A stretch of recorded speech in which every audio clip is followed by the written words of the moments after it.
Hello, everyone. Dr. Frankie Bashan here, and we are here for another week of talking to amazing matchmakers in our Matchmaker series.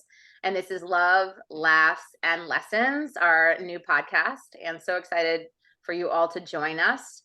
Again, I'm Dr. Frankie Bashan. I'm the CEO of Little Gay Book Matchmaking and Little Black Book Matchmaking. I'm also a clinical psychologist and a board certified sex therapist and a dating and relationship expert, and have been a matchmaker for, almost my whole life, but professionally for a decade and a half.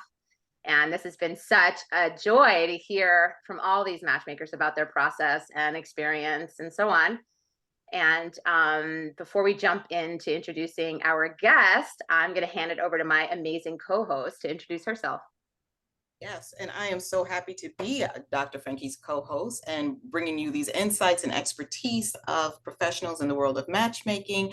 I'm Denise Ray. I'm a relationship coach and client service director at Little Gay Book.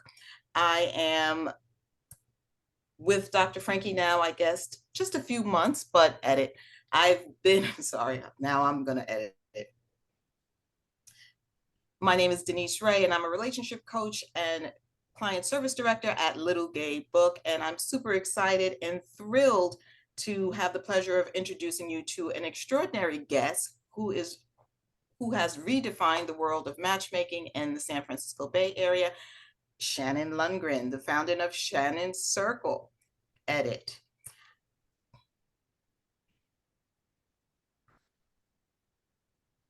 Okay, I'm good. So I have the pleasure of introducing an extraordinary guest who has redefined the world of matchmaking in the San Francisco Bay Area. Meet Shannon Lundgren, the founder of Shannon's Circle, the Ivy League's go-to choice for matching accomplished singles. Shannon, tell us a little about you and how you got started in matchmaking. Oh, it's a fun story. I actually was knee deep in corporate life for, over almost 2 decades. And a friend of mine said, "Oh my gosh, you need to check out the Harvard Business School Alumni Magazine and read up on this woman, a fellow grad, who is a matchmaker." So my friend thought I'd be great at it because I always was used to matching for business and for pleasure, and had also matched some romantic couples over the years, just for fun. And I read about this woman, Rachel Greenwald, who was doing exactly that as a career. And here I was thinking, oh my gosh, this possibility of this career that I had never thought of. And I read up about her, and she also offered a boot camp to help people break into that field. So I was at a burnout point, which often happens in corporate life. And I knew that this was important to invest in my own growth, and just even from a standpoint of just learning about it. So I did the boot camp in person in Denver, and I came back from that saying, I am really interested in this. I need to figure out how to make it into not a jobby, but into a real career. So that took me about 8 years to do that. Oh my gosh. I dabbled in it on the side. I had a moonlighting type of matchmaking, and made all the mistakes, and learned all the key things, and then eventually was able to go give my 4-week notice, in my case, of my corporate job, and launch into my full-time business. And I haven't looked back. It's been wonderful. How many years has that been? Full-time, that's been 3 years. Awesome. Oh my gosh, through the pandemic. So congratulations for hanging on. Yes. Yeah. Those years were rough. I mean, it was all over the place. Pandemic was really great though for dating in some ways, because it really back to the whole idea that we had to meet someone in person. As matchmakers, it really expanded our potential of actually even continuing to match people that we weren't meeting at a cafe in person. So I've actually matched couples during the pandemic that I didn't meet in person, which was a really cool thing, because I've always been very locally based, and that really showed me that you can match people successfully from elsewhere. And it shows our clients, right, that they too should be open and willing to consider meeting somebody outside of their area and possibly having a Zoom date. Absolutely. That was a big innovation in terms of, here you are, you can do that from the comfort of your home. And within, as we know, on a date, within 5 to 10 minutes, that conversational click or not, and whether your energies jibe, can be quickly deduced. So that's a real time saver, I'd say, in dating even today. Agreed. Agreed. Yeah. So Shannon, and I know this is a strange question to ask because we're matchmakers, but just for our audience, would you explain what a matchmaker does and how it differs from online dating or other traditional dating methods? Oh, sure. So as a matchmaker, I think of it almost akin to an executive recruiter. Of course, there's lots of job boards, let's say Indeed.com, and you can look at all the listings of all the different roles and potentials out there. And you get, of course, those job seekers apply to dozens of jobs. Or as an executive recruiter, you're kind of trying to find the right person for the right role. And my job in that case is to find the right person for a given client. So it's a really different targeted type of curation. And the goal is not to get my client on lots of quantity of dates, but to really make sure the quality and curation is there for the type of fit that would be the best fit for that client. So it's a really different type of experience than the dating apps in that regard. And it is focused on, less is more, getting closer to that bullseye, I say. It doesn't mean that there's a perfect person. Sometimes people think matchmaking is this magic wand and there, is revealed the perfect man or woman that you're looking for. But it is a real partnered approach to really get you into the right type of relationship, and a lot of back and forth along the way and a lot of learning, not only as a matchmaker, but as the client learning what they might be doing on dates or even their own limitations that are really keeping them stalled or stuck from being in a great relationship. So there's feedback. Your service offers a feedback process and coaching along the way to help them get out of their own way, is what I'm hearing. Yeah. So on every date, I asked for a short feedback from both parties, and they should give that feedback the next day, hopefully, or the few days after. And it really focuses on, did you enjoy the date? And then also, do you want to go on a second date with that person? And then other things, such as what was really great about the date, and what did you not like? And from that, it's really interesting because over the course of multiple dates, I can see patterns with my clients that are blind spots or things they don't know that they might be doing on a date that could be really, inhibiting them getting to the second date and third date. So that's really quite fun. And of course, it works. It's helpful if you have a coachable client. So it's really important that I do select people who are open to that feedback. And then we can really, to your point, do some coaching. An example that comes to mind is a client of mine, very eligible, didn't realize that he was interrupting his date during the conversation. And it wasn't just one date where I saw that feedback, but it was over the, many dates. And then he was then aware of this and could then course correct and, fix that really easily. Yeah, that could shut a date down real quick, right? A second date. No fun, no bueno.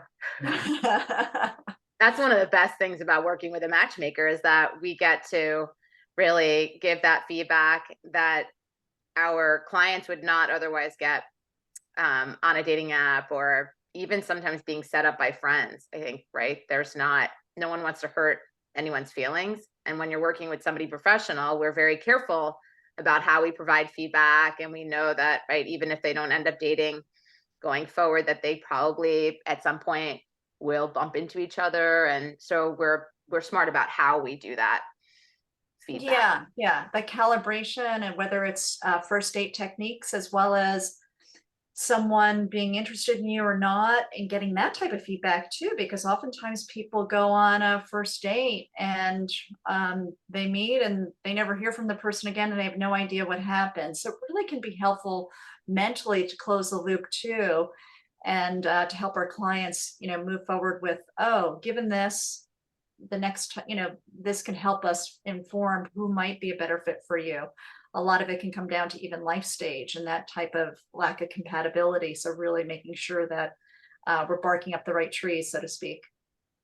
Yeah, so true, so true. I think that feedback is invaluable because we don't know how, as people, we just don't know how we're viewed or how we're seen or what perception we're giving off. So, you kind of get to be like the fly on the wall, and then you can help either party learn from whatever it is that they're doing, the good, the bad, and the ugly, right? Because you want Yeah, it's the to. stuff your friends and family, for the most part, will never tell you. And So we see ourselves differently than others see us.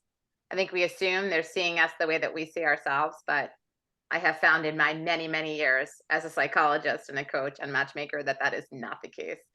So we Yeah, need what's that saying? There's three stories, your story, their story, and what really happened. yeah, exactly. true, So true. what's your ideal, like, just for folks who are kind of thinking about hiring a matchmaker, like what's your ideal client? I do have an ideal. So it's kind of come to me over the years because a certain type of person really was attracted to me and turned out to be a great fit. So it's been really nicely, it evolved that way. And one of the key qualities that I hear from those clients is they're looking for someone intellectually curious. Hmm. And that's different than, oh, they have a degree from, an Ivy League or such, but it's that they actually not only have interest and curiosity and they're learners, they're the type that are asking questions. So intellectually curious is one quality. And the other quality that they often cite they're looking for, but I can tell you as a matchmaker, I'm also looking for, is kind. I can help someone if they're kind to me and we have a good rapport, if that mutual, because that's a key part of respect in a relationship, and that's a really important quality. And once again, back to, a partnership, it is a partnership. I often say that your first match is with your matchmaker, so making sure that's really someone that's a good fit with you. So intellectually curious and kind, they are very top in their field, very successful, mastery in some realm. They are looking for a like-minded partner.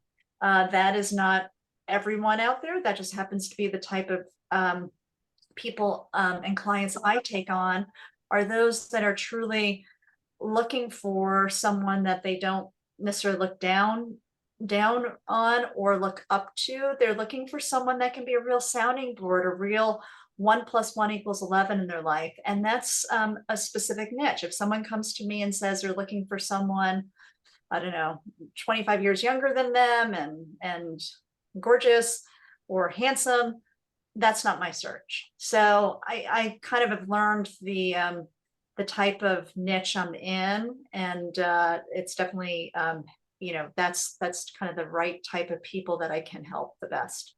I appreciate you saying that because you realize where you can be of most value to your clients. And that's so important for us to know about ourselves as matchmakers so that we can serve people as best as possible. And that's good to know.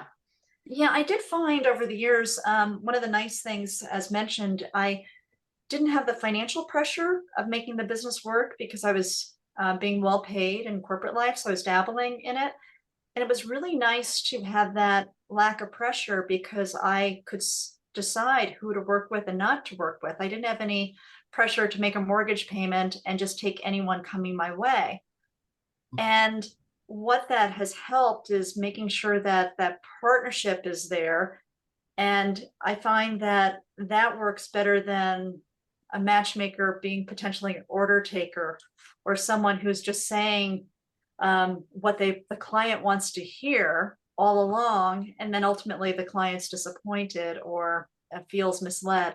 So I'm really authentic about that, and don't I'm very evenly balanced in terms of even presenting a potential match, because I want to make sure that it's authentic and it's real, and that there's a trust and partnership between. Sure. And then also there's no perfect person for. No, and I think we need to be honest with people that like we are not magicians. We make magic happen, but it's not, we can't make somebody perfect when humans are imperfect beings. And, clients give us their wish list, right? And we do the best we can to find somebody who really embodies what they're looking for, but they're not necessarily going to get it all. I find, at least in my experience of searching, it's like, Absolutely. yeah, I can find a lot of these qualities, but I don't know that I can make that happen entirely 100%. And I think if you are honest and set the expectations early, there's no disappointment. Yeah, it really is important to prioritize what's most important to you, and what's, it truly is not going to work for you. And those people that are very reasonable, singles that are reasonable about that, and also have a good sense of, I call it market value. They have a good sense of who is attracted to them, and who they're attracted to, and hopefully those two match, because sometimes we think of ourselves still in high school, and that we're 25, or in college at age 25, and we might be chasing the shiny objects, and then we don't realize that we actually have grown older and have our own baggage. So really kind of a good sense of humility and sense of self is really important in the process, and seeing the other person as a human being is another thing that is really key, which, as we know, with the paradox of choice of dating apps, it can be harder to remember that, just because you have a first date and it doesn't go well, or you don't click, or there are instant fireworks, doesn't mean that that might still be your person. And I even have done something called a do-over when a date doesn't go that well. A client of mine actually reached out to the person and said, can we do a do-over? Oh my gosh, I love that. They That client deserves kudos. Yeah, Get it. they definitely just, in the first date, there were, some contributing factors with the environment and the energy. Mhm. She really liked him. He was kind of like, oh, I don't think she really likes me. And they ended up, her saying, let's do a do-over, and voila, they're dating. Not to say, who knows if they'll be go down the path to marriage and such, but there is something to be said that the first date, giving yourself a little bit of compassion, giving the other person compassion, and realizing that second date can also just be less awkward and such. So how do you get from first date, Yeah. second date, Yeah. and get to know someone? Yeah. And recognizing first dates, it's just, they're really nerve-wracking for most people. And they're not able to often bring their best selves forward because they're so nervous. So it Mhm. can often like flatten your personality a little bit, right? Can make it so that you're may appear more stiff than you actually are. And so, Oh, first dates are minefields. There's so much that can go wrong. And the top two things I hear are the person talked too much, or they talk too Mhm. little, as if I had to carry the whole conversation. And these are both extremes, but we do, I do hear that quite a bit, and it is something that the art of conversation, the art of engaging and communicating, and all of that is so key on a first date, and it's definitely something worthy of you know testing out those skills, having good first conversations with strangers at events, and showing interest in the other person. That's the other key, is that if they feel like you're truly curious about them, they'll think great things about you. Is kind of a fundamental thing, I think, from the book, How to Win Friends and Influence People. yeah. Yeah. I think it's hard sometimes for people even to give compliments, right? It's awkward, especially when you don't have that sense of familiarity or Right. trust. And then feeling like, oh, I'm going to be vulnerable and put myself out there to give a compliment. But it feels good to receive a compliment, and it Oh lights yeah. things up. Yeah. It's in the Bay Area. I don't know if this rings true to you too, Frankie. Is that I find that the Bay Area is we're in our heads versus our bodies and hearts. So one of the things Yeah. I almost always have to coach clients on or help them along their dating journey is flirting. The flirting of a compliment. We're not talking about, making a physical move and, reaching, touching someone in inappropriate places, flirting. We're talking about just charm and, using your name, Frankie, in conversation, Yeah. giving a nice touch to the hand when making a point, complimenting them. And there's something about the Bay Area where we're a little stiff in that way, and it's just less, kind of more cerebral. So that's something that I've definitely been working on. Is flirting isn't, sleazy. It's actually there's many spectrums of flirting, and how can you just, show up and see the other person, see and be seen by them, and flirt a little bit and try out those strategies I just mentioned on a few friends or family, and watch how they, respond to you differently even when you use their name. It's very, very interesting to just try these little things Yeah. to, It's a good point. And Less scary. the eye contact is so important. Several times I've sent clients out, and one of the things that will come back is they never looked me in the eyes, or they, avoided looking me in the eyes. So yeah. So Oh, that's huge. Yeah. Yeah. Otherwise, I mean, it can feel like a business meeting. That's sometimes the feedback I get from clients. It's like, oh, I don't know. We met for a quick bite around lunch, or we grabbed a coffee midday, and it felt like a business meeting. Yeah, and especially we get lazy with the questions. The questions go to, oh, if you even find this at a cocktail party, like, oh, what do you do? Where'd you grow up, or things like that. And so something I ask my clients to do is, and I sometimes will prompt them with some things that they can ask their date about. It's almost like, what are those? Everyone has almost an invisible sign, like, ask me about, you know, for me, it would be like, ask me about how I ended up asking Warren Buffett for a job at Harvard Business School. I love that story and I love telling that story, but it's an invisible sign and not everyone knows to ask that. How can you know from someone's, what they shared, what are their passions about? How can you lead into knowing them and asking relevant questions rather than the trite questions, such as, where'd you grow up, or what do you do for work? Or, you know, um, the questions in the other area that I try to steer clients away, that it seems to be something that people talk a lot about, is dating on a date. And it's like, no, don't talk about how many people like you on Bumble. They can or all relate to like lament about how shitty it is, the dating app. So it's like quickly, it's like, wow, we can agree. I know this is safe to bring up because this person for sure is going to be able to relate to my experience. but they don't realize that they get put in the friend zone right away, because here you are chattering with a Yeah. friend, not a date. And it's almost like, oh, and the other part is asking about your ex and what happened. No, no, no, no. It's Yeah. like, you have to have a talking point. Imagine you're going on a job interview and you're asked, and you were fired, or you had a bad relationship with your boss, and you were asked, so why did you leave your last position? And the person says, oh, that, there's two choices to come up. The right answer is to come up with something that actually plays well into why it wasn't a fit and that you're looking for other opportunities.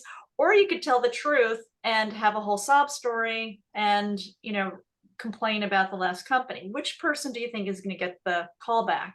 Yeah. So similarly, and I do believe, if you haven't grieved from a past relationship, it's not time to go out on dates and have that therapy session with, someone you're on a first date. And even, just kind of like being conscious of, how are you, positioning the past? How are you showing up as your best self? How are you? There's a lot of expectations, many singles have about who they should be with, but are you showing up as your best self? Mm-hmm. And how can you be doing your part? Because you're going to attract, like attracts like. Yes. Yeah. Also the idea of like, are you really ready? Right. And do you really want this? Because I know our friends and family want to see us happy, and they think they are happiest when they see us partnered. So this idea that, people are telling us, you should be dating, get out there, go hire a matchmaker, go get on the apps and start swiping, when they are doing it because they're being told and not really thinking about whether that's something they truly are wanting for themselves. Yeah. And I'm a big fan of, I don't think everyone, I think there's so many options today in terms of lifestyle and how to live and be, that there's nothing wrong with being single and having a grateful life, or life whatever way you want to architect. And definitely being with a partner is something that's a really serious, decision, and you want to, you want to make sure that's really what you want. So I do think that you're right, that some people might be just going through the motions, Frankie. Yeah. Yeah. Relationships take work. And then we grow. I always say, as a psychologist, I'm like, we grow in relationship like that. We get challenged most when we're in romantic relationships, and that not so much with friendships, right? But in, romantic relationships. So Denise, you want to go? I'm like hogging up all the Oh, I'm enjoying the conversation. Oh, good. Okay, good. I'll jump in when I need to. Okay, good.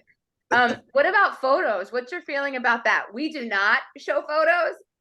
I did earlier on, and I have reasons, and I want to hear if you do and don't. And I know potential clients are curious. I always share photos. I'm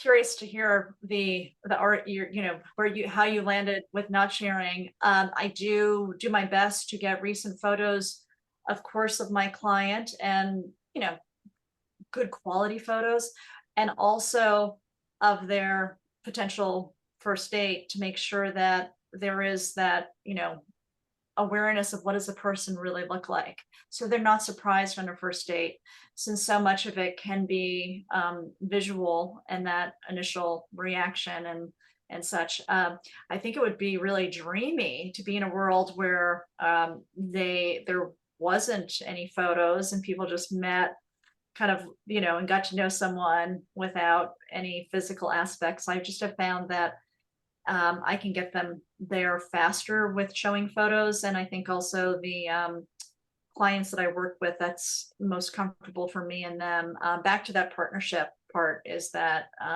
we both have to feel like it's a really good match for them to invest that time. I always say your time is your most precious asset. We can make more money, more things, etc. We can't make more time. So I'm really judicious about, back to quality dates over quantity. So that's my rationale for that. Yeah. Well, to answer your question, the reasons I have chosen not to show photos is because even if we try not to, we have preconceived ideas. We look at a one-dimensional image and we make assumptions about what we're seeing, and we can project onto that image what it is that, anything. If somebody looks like anything like, or resembles somebody from our past that has left us with a bad feeling, it just gets projected onto it. Even if they're like, wow, that person sort of reminds me, is striking me this way, and they remind me of this individual, and they can't help but have feelings related to that. So I decided that like I was not going to deal with that aspect, and they're hiring me because I'm the matchmaker. I know what I'm doing, and I listen very clearly to what they're saying that they want. And I also am listening to the fact that like they have struggled in this process themselves, and they're coming to me because they want to have a different outcome. So part of it is like I'm asking them to trust me in my ability to actually be successful. And they do, but they're uncomfortable. Don't get me wrong. They would love, I think, to see photos. What about their height? Do you share the person's height? Yeah. So I describe what they look like. We'll describe in detail what they look like. I just don't actually show a physical photo. And we'll describe in detail all about like their life. For example, what's important to them, what do they do for their career, and what do they do for fun, and like we paint the whole picture. But I really hold off on that actual physical aspect until they are together in person, real time, so they can feel that person in their fullness, in their full self. Yeah, there's so much to be said for energy and just connection. And I love the, think back to when you met someone and organically and not on dating apps or through a fix up, and the person, you connected because, you laughed and you found something funny, or you enjoyed connecting with them, or you felt seen by them. And these are relationships that you might otherwise not consider. And I love to tell the story of years ago. I fell for a man who was bald and little overweight and shorter than me. And now if I see someone that looks remotely like him, I'll do a double take as if it was George Clooney walking by. It's like, it's so funny how you get, kind of these biases. And the tall man bias is something that I've been on a mission to start making some noise about, because it is something that is going on, is that, there is a bias by women to date men who are tall. And there's nothing that men can do about their height. I know there are some surgeries that are out there that are pretty scary about increasing someone's height, but really, giving people a chance and meeting them where they at. So I love the spirit of where you're going, Frankie, in terms of that. And I think more around how do we get out of this demographics or, product specs of a person and really just meet a person. Yeah, absolutely. I agree. Yeah. Because how many times has it happened where somebody tells you about somebody that they're like, oh, this person, you're listening, you're like, I don't know. Because a few of my friends have tried to set me up through the years, and I'm like, I don't know. And then I meet them, I'm like, oh, well, maybe. Like, I'll try it out. Like, that's a possibility. You can be surprised, is basically my point. Yeah, our minds are, we keep ourselves sometimes in a little box and we don't know it.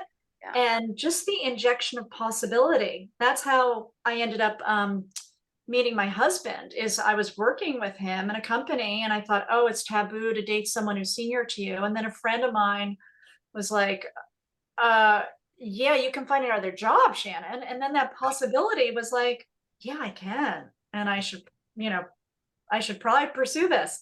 So just possibilities and kind of keeping yourself open and realizing and connecting with another human being is just such a gift. And you can learn something from every date with the right attitude. I am a big fan of keeping dates short, not having multi-hour dinners and such, because sometimes people are it's so hard to exit those situations. And if there isn't that connection, definitely making sure people use their time wisely at the same time.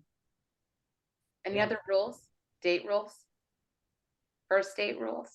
First date rules. Oh, definitely. Well, it's mentioned, don't, the ex, if Right. you're going to be, knowing you're going to be asked for that, be prepared with a soundbite of how you're going to explain what happened in a way that's uplifting and doesn't, and so funny that, clients will say, well, I've got to tell the truth, and it's not that it's not that the truth can't be, put in a soundbite. It's that they truly just want to tell the whole story. So it's really funny. So we'll talk through that. Really being complimentary and, flirtatious. I do work with a male dating coach expert that helps men and women to also help them on mock dates, because a mock date is a really great way to, try out your flirting and banter and kind of feel a little uncomfortable with that and do it in a safe space. I do that via Zoom with clients as well. So that's been really fun. And have fun and to just, usually my both sides of the equation are usually pretty appropriate. But how can you kind of like, if you are interested, if you're interested in a second date, to express interest in that. That's a really, great thing to do. It's a very confident thing to do versus playing cat and mouse, especially even as a woman, is like, oh, I'd love to see you again. A guy is going to feel like, you know, 10 feet tall when he hears that. So just kind of like, and the people, the number one quality I hear that, um, you know, men especially cited looking for is playful. They love to be with someone who, is alive, is fun, lighthearted, less of that serious energy. And then on the flip side, the number one thing I hear that women are seeking in a guy is a guy who's actually, you know, masculine, chivalrous, makes a plan, takes their arm as they cross the street to be protective. Just little things like that can make such a difference in that dynamic and how you show up. So how do you start to, especially as a lot of women that I work with are, very high achieving, executives and or founders and entrepreneurs. How do you shift from that to your more feminine side? And so femininity and masculinity is key, is how to tap into that and how to make sure that if the way that I think about it is that we all have that within us, and we all have masculine parts and feminine parts to us, but how do you tap into that? Think of yourself as that 15-year-old, excited about going to the dance, or your femininity there, or your masculinity as a guy at that age, and kind of really tap into that raw feeling that's your own. And that's kind of fun, as well as to really show up not in your business analytical side, but you as a masculine or feminine being, and being uniquely you. Yeah, that's such a good point, because it's something you have to be mindful of and be intentional not to do it, right? Especially for the clientele you're describing. These are high achieving, right, successful, like, women who have harnessed that masculinity to get to where they are, I think, right? And then how do you put that aside and show your more vulnerable, gentle side? And for men, the masculinity piece gets scary these days. Men are, right, they're being told not to be too masculine, don't be too chivalrous, don't assume that you should pay for the bill. This is a whole other podcast, which maybe we'll have. Oh yeah. This is a topic in itself. We could probably have 3 podcasts talking about it. Oh, the whole, bill paying. Yeah, that is a tricky one. Yeah. But signals, they don't, should I open the door? Shouldn't I open the door? Should I pay the bill? Should I walk into the car? Don't I walk into the car? Like, yeah. I wouldn't want to be a guy today. Like, I just feel like it's scary. In the Bay Area, you're in the Bay. We're both in the Bay. Denise is on the East Coast. So it's just like, there's some trepidation about how to do that in the Bay, I think I have found. So I agree with you, though. Chivalry, who doesn't love that? I mean, open the door for me, pay for me, go ahead. And it goes both ways. It's like, it's caring. So like, if you think of chivalry as just like opening the door or going first through the revolving doors, to help the other person, that's caring. And women also can show that caring in feminine ways, and being considerate and thoughtful. So I think of it as being thoughtful, and it also does show leadership and confidence as well, but in a different realm, and in a more personal realm. It's like almost thinking like, how do we get out of our professional hats, men and women, right, and get more to our personal realm and who we are? And the truth is, especially for many high achieving people, we spend so much time in that professional realm. It's also like, oh, how do we get back in touch with who we are as people and as humans? Yeah, so true. So true.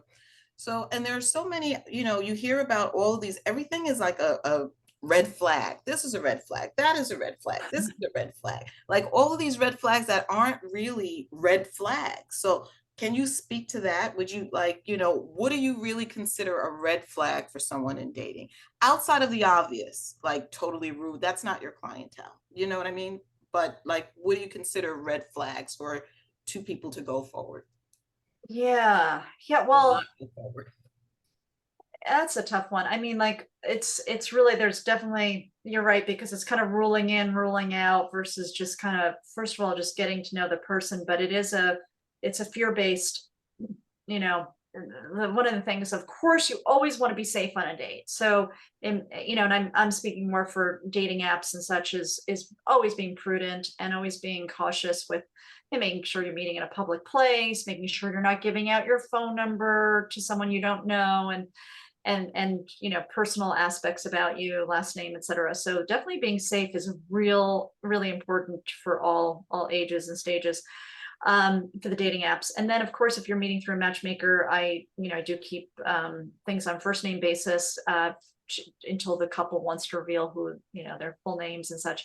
But yeah, I think the flags are really more fear-based, and things such as, let's say, I think a flag would be, finding out someone's values and finding out how they handle things, and their approaches to things might not be a red flag, but a yellow flag to, as you get to know someone. Money values, do they prioritize family?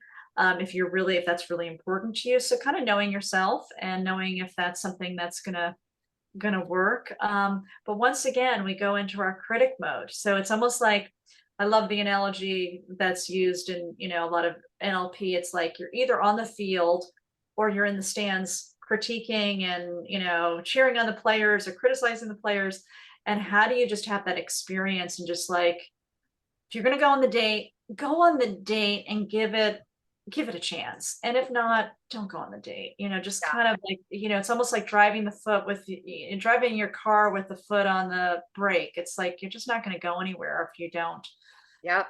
really just embrace and go into it. And that's, and at the same time, I totally understand where there can be dates that are not for you and such, but those end up, could be really fun stories and really help you, also, and think of it as stepstones on your journey.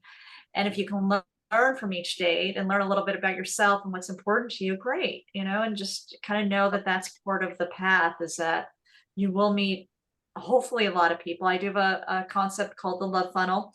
And the thinking is, that the more, a lot of people have a top of funnel problem where they're not meeting any new singles, they're not going on first dates, and they're kind of stuck. So until you start going out on first dates, or meeting people to then result in first dates, whether it's in person or in apps, that's the way you get into a relationship. So I don't love, if I was looking for a job, who likes going through interviews? But that's the way you get Gotta kiss those frogs. That's Gotta right. kiss the frogs. Yeah. And also, I appreciate you saying, like, reserve judgment and criticism. Stop trying. Like, I think we're wired for protection and survival. So those yellow flags, orange flags, red flags are going to jump out at us, and they can derail us. They can take us, send us on a path that actually forecloses opportunity. So that's a really, Yeah, and if I sense that with someone where they're feeling like all this, we have a negativity bias, as we know, to kind of focus on what's not there versus what is there. And if I sense that in a, potential client thinking about their upcoming date, what I'll also reassure them is that it is just a first date. Do you feel safe? Yes. Do you feel like this is a comfortable place for you to meet? Yes.